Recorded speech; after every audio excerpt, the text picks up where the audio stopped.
നടി ആക്രമിക്കപ്പെട്ട കേസിൽ റിമാൻഡിൽ കഴിയുന്ന നടൻ ദിലീപിന് ഹൈക്കോടതിയിൽ ജാമ്യാപേക്ഷ നൽകില്ല. നാളെ രണ്ടാം റിമാൻഡ് കാലാവധി പൂർത്തിയായ ശേഷം ബുധനാഴ്ച കോടതിയെ സമീപിക്കാനാണ് നീക്കം.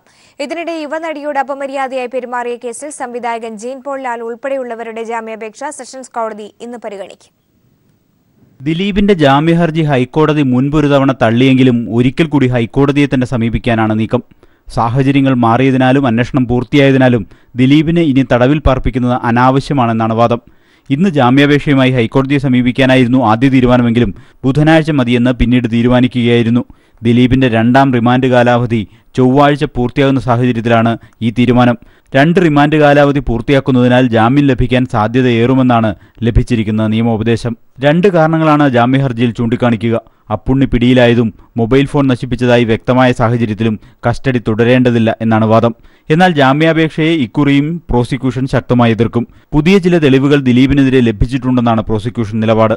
ഇത് സംബന്ധിച്ച വിവരങ്ങൾ ഉൾക്കൊള്ളുന്ന കേസ് ഡയറി മുദ്രവെച്ച കവറിൽ കോടതിയിൽ സമർപ്പിക്കും.